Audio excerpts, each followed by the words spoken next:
Bismillahirrahmanirrahim.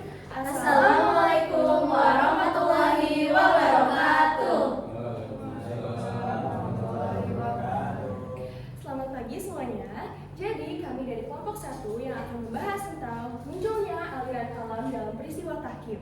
Sebelum itu, izinkan kami untuk memperkenalkan diri dengan saya sendiri, Kamila Aulia Rahmadina. Saya Haura Kansar Mata Kamila. Saya Sofi Khairunisa. Dan saya Hanum Salsabila Rizkyani.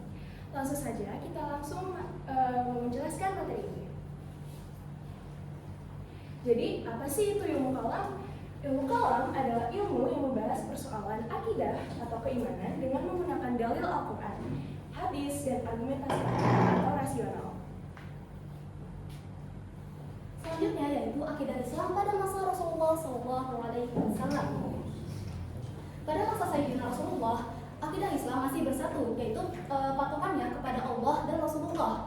Jadi ketika sahabat mengalami persoalan, beliau akan langsung berkonsultasi kepada Sayyidina Rasulullah SAW.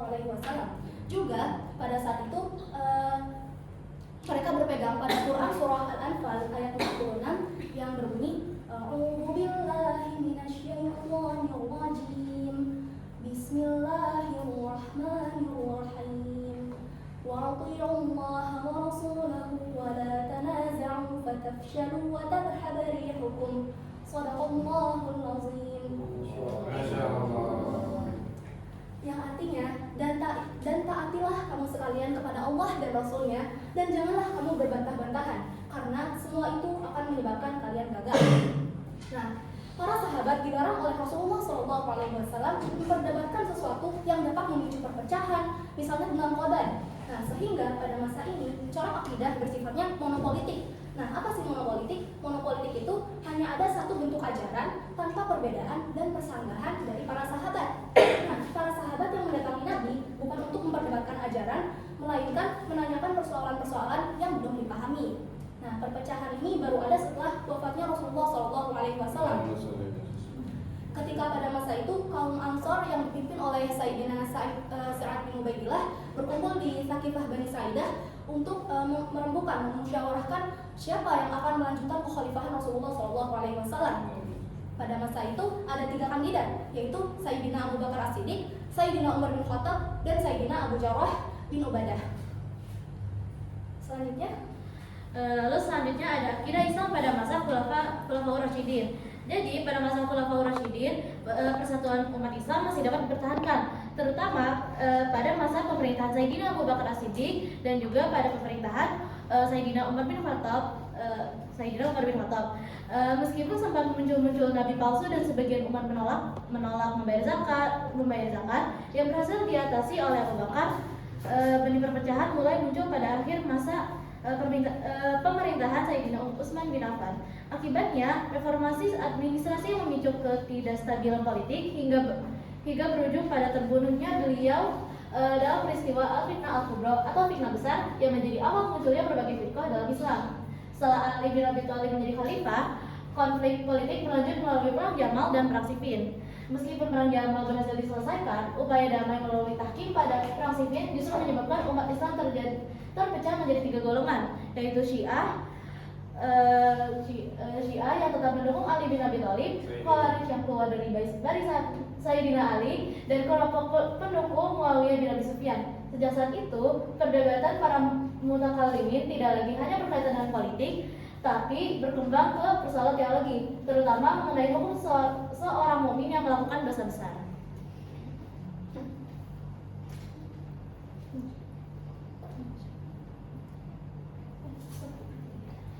Akidah Islam pada masa Bani Umayyah. Jadi pada masa Bani Umayyah, perdebatan akidah berkembang pesat karena meluasnya wilayah Islam dan masuknya berbagai pemikiran baru. Pembahasan utama itu berkaitan dengan qada dan istito'ah. Muncul paham Jabariyah yang dipelopori Jaham bin Abi Sufyan yang meyakini kalau semua perbuatan itu ditentukan sama Allah. Jadi manusia tidak punya kehendak. Tapi juga ada muncul Qadariyah sebagai tandingannya yang dipelopori oleh Ma'bad al-Juhani, Ghailan al-Dimashqi, dan Ja'ad bin Dirham yang menekankan kebebasan manusia. Jadi manusia itu punya kehendak untuk menentukan apakah mereka ingin melakukan perbuatan baik atau buruk. Sementara itu, Hasan al-Basri berpendapat bahwa orang mukmin yang melakukan dosa besar tetap mukmin, tapi berstatus fasik.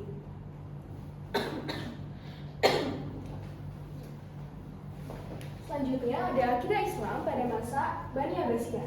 Jadi pada masa Bani Abbasiyah ini, ilmu kalam berkembang pesat karena adanya penerjemahan filsafat Yunani dan Persia serta interaksi dengan bangsa Ajam.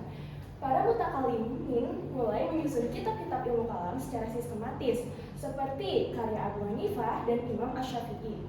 Pada masa Al-Ma'mun, Mu'tazilah dijadikan paham resmi negara, dan para ulama yang menolak ajaran kemakhlukan Al-Quran mengalami mihnah atau ujian akidah. Setelah Mu'tazilah kehilangan dukungan masyarakat, muncul Abu Hasan al-Asy'ari dan Abu Mansur al-Maturidi yang mengembangkan paham Ahlus Sunnah wal Jamaah dengan memadukan dalil naqli dan akli, sehingga ajarannya berkembang luas melalui murid-murid mereka seperti Al-Baqillani, Al-Isfaraini, Al-Juwaini, dan Al-Ghazali.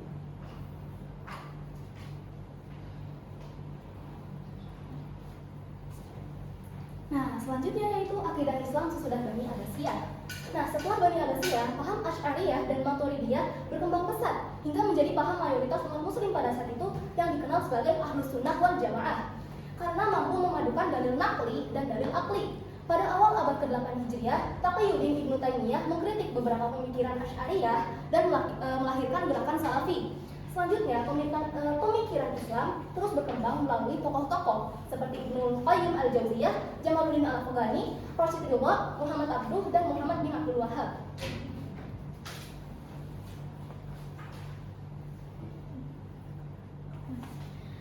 Lalu selanjutnya ada peristiwa tahkim.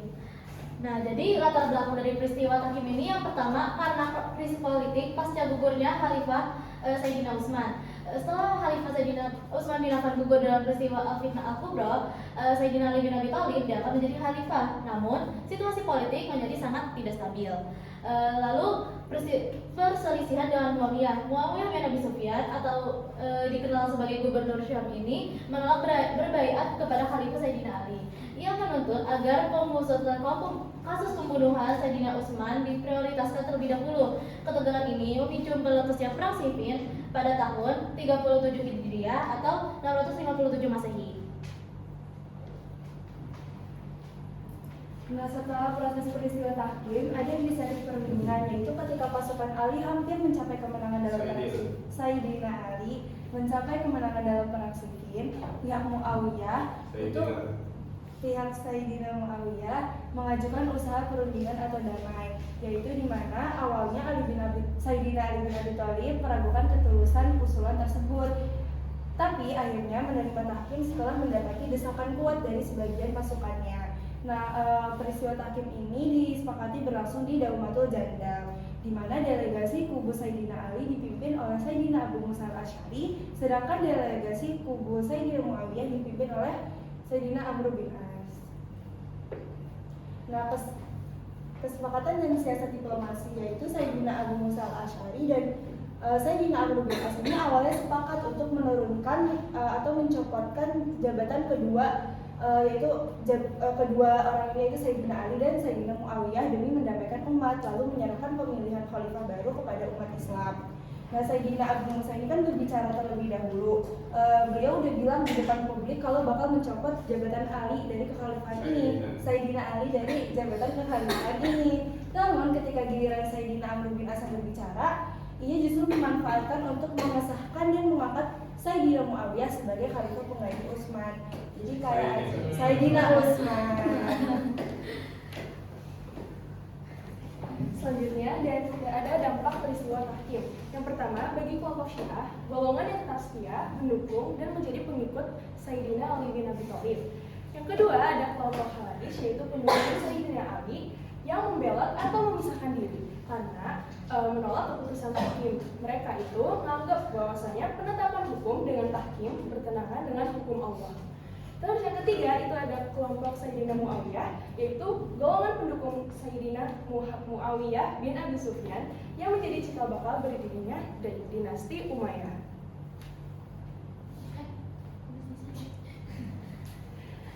Mungkin cukup sekian yang dapat kami sampaikan mengenai materi ini.